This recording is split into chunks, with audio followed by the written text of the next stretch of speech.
Muy buenas noches, bienvenidos a Contexto Global de France 24. Yo soy Elena Lozano y todo lo que verá a continuación es noticia. Iniciamos. Donald Trump da un giro radical en la política respecto al cambio climático en Estados Unidos. El mandatario revocó la legislación que era clave para la disminución de las emisiones de gases de efecto invernadero. Barack Obama, impulsor de la norma, alertó que los estadounidenses estarán menos seguros. El periodista José Rubén Zamora cumplirá su condena en arresto domiciliario. Un juez de Guatemala le otorgó esa medida al comunicador, quien se encuentra en prisión desde 2022 bajo los cargos de supuesto lavado de dinero y conspiración para la obstrucción de la justicia. El Parlamento de Venezuela aplaza para la próxima semana la segunda votación de la ley de amnistía para excarcelar a los presos por razones políticas. El motivo, el desacuerdo en un artículo que exigía que para ser liberados debían de presentarse ante la justicia.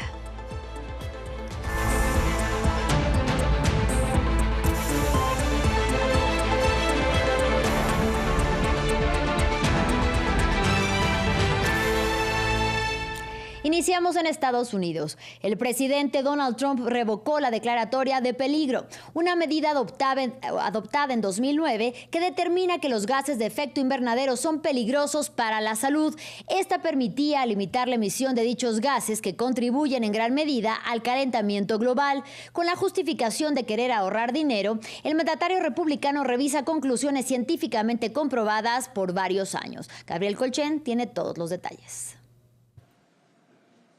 Un revés radical e histórico en la lucha contra la crisis climática. El presidente Donald Trump anunció la revocación de la llamada Declaración de Peligro, una norma adoptada bajo la administración Obama que establecía que los gases de efecto invernadero son perjudiciales para la salud. Con efecto inmediato estamos derogando la ridícula declaración de peligro y poniendo fin a todas las normas adicionales sobre emisiones ecológicas impuestas innecesariamente a los modelos de vehículos y motores entre 2012 y 2027 y más allá. La declaración permitía al gobierno federal tomar medidas para limitar la emisión de 6 gases de efecto invernadero emitidos por los autos o las fábricas, por ejemplo. Pero según Donald Trump, las conclusiones científicas según las cuales estos gases, más allá de cierta cantidad, representan un peligro para la salud son una estafa.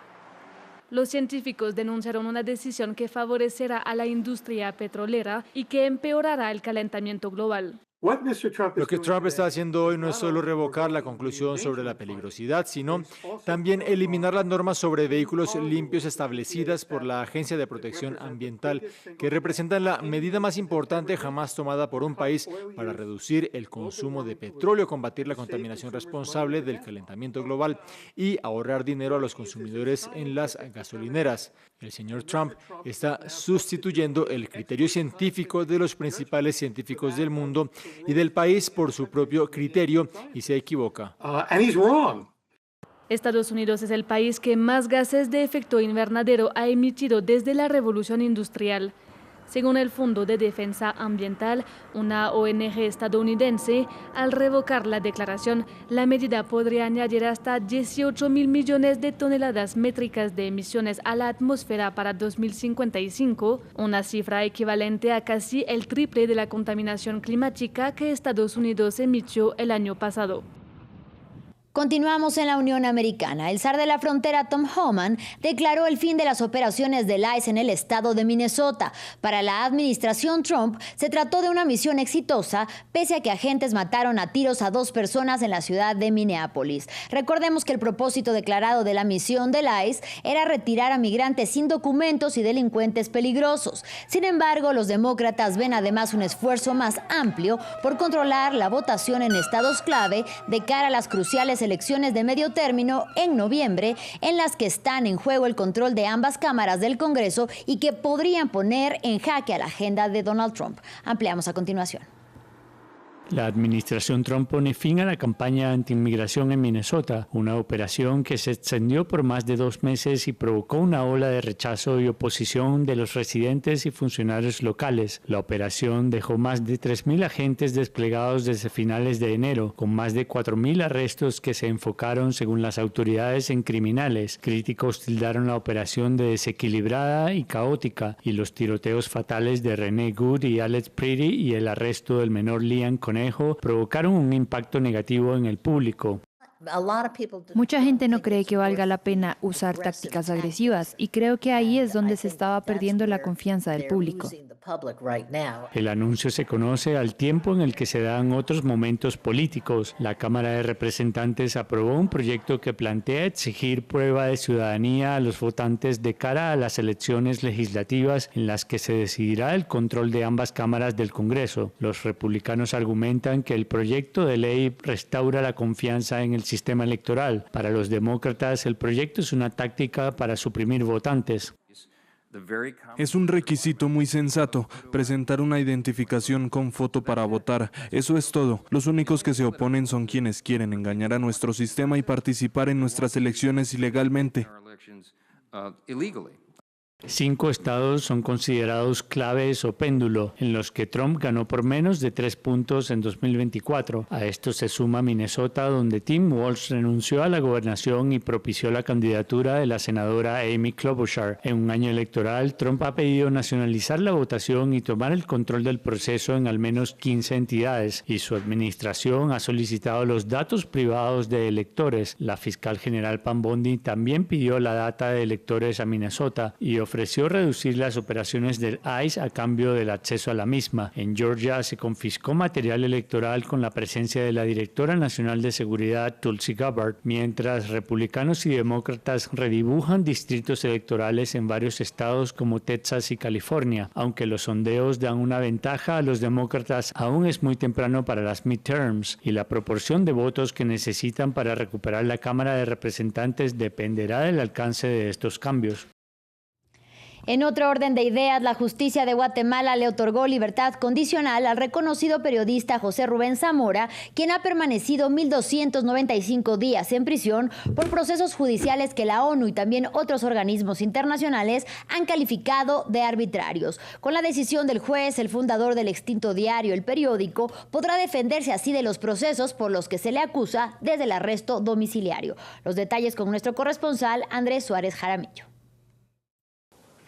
1.295 días tras las rejas, es decir, 3 años y medio en prisión, terminan este jueves 12 de febrero para José Rubén Zamora, el emblemático periodista guatemalteco que para numerosas organizaciones internacionales como Human Rights Watch y Reporteros Sin Fronteras es un preso político por haber destapado centenares de escándalos e investigaciones de corrupción y haberlas publicado en El Periódico, el medio que él mismo fundó hace más de 30 años. El juzgado segundo de Ciudad de Guatemala le otorgó entonces a Zamora medidas sustitutivas, lo que significa un arresto domiciliario en el que podrá residir en su casa y movilizarse estrictamente dentro del perímetro de Ciudad de Guatemala mientras se defiende por los procesos que la Fiscalía aún tiene en su contra. Una Fiscalía que sí pidió mantener a Zamora en prisión, pero a lo cual el juez se negó. A la salida de la audiencia, Zamora dijo que ha estado más tiempo en la cárcel de lo que manda la ley para la detención preventiva, es decir, cuando no se ha dictado sentencia condenatoria, un tiempo en donde dijo haber experimentado torturas y represión psicológica que fue documentada de hecho por un perito de la ONU. La próxima cita de Zamora con la justicia será el 31 de marzo para la etapa intermedia de los casos de falsificación de documentos y obstrucción a la justicia, procesos penales que según Amnistía Internacional son infundados y están marcados por la violación al debido proceso. Zamora Marroquín no es el único que lucha por su liberación. También en Venezuela, miles de presos esperan que la Asamblea Nacional, controlada por el chavismo, apruebe la ley de amnistía.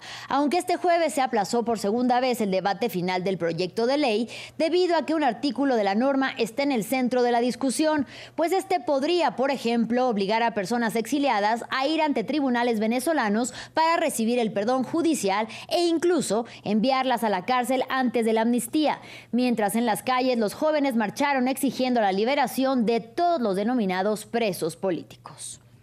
Las diputadas y diputados que estén a favor con el diferimiento de la discusión en segunda instancia del proyecto de ley de amnistía para la convivencia democrática, quedando aprobado hasta el artículo número 6, sírvanse manifestarlo con la señal de costumbre.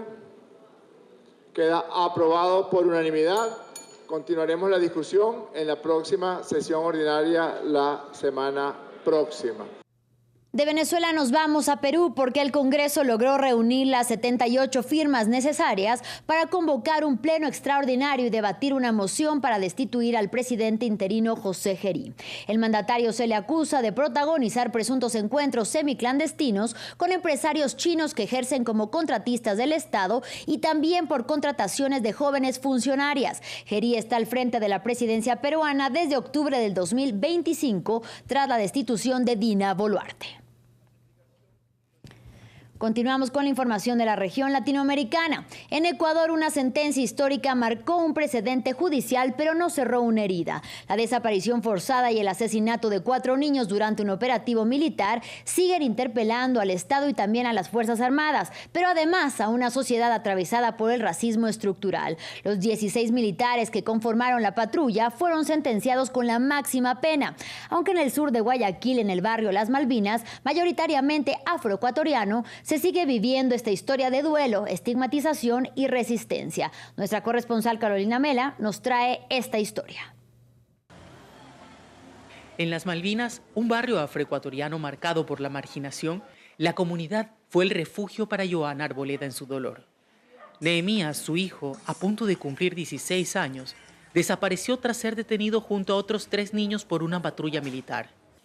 Días después, su cuerpo fue encontrado a más de 2 horas de su hogar. Mientras el Estado se mantenía silente, fueron Lucy y los vecinos quienes no la dejaron sola. Ellos me daban fuerza, conversábamos, cocinábamos aquí, comíamos todo, porque yo quedé así como que sin fuerza, no podía hacer nada. Entonces mis vecinos me cocinaban. Ellos estaban conmigo aquí. Los jóvenes de la Batucada Popular acompañaron a las familias en cada protesta y audiencia judicial con tambores y consignas. Para su líder, Juan Guerra, la música fue una forma de canalizar el dolor y el miedo colectivo. Dijimos, ya basta de que siempre que nosotros los negros, siempre nosotros los afros, tenemos que ser racializados, discriminados. Nosotros a través de los tambores comenzamos a pronunciar eso, esa rabia, ese coraje.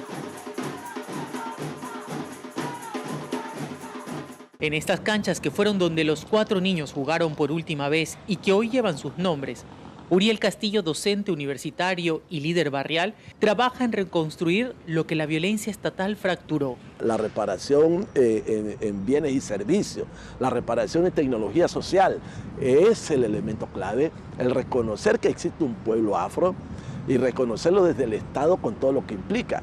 Existe un pueblo afro, existe un pueblo cholo, existe un pueblo indígena, que son los que construimos este país. En la Fiscalía reposan al menos 43 denuncias por desaparición forzada en Ecuador, la mayoría de jóvenes afroecuatorianos. En las Malvinas la justicia avanzó, pero la herida sigue abierta. Así llegamos al final de este espacio informativo, pero los invitamos a que se queden con nosotros porque ya viene Laura Garzón con Ventana a Europa. Gracias por su compañía y hasta la próxima.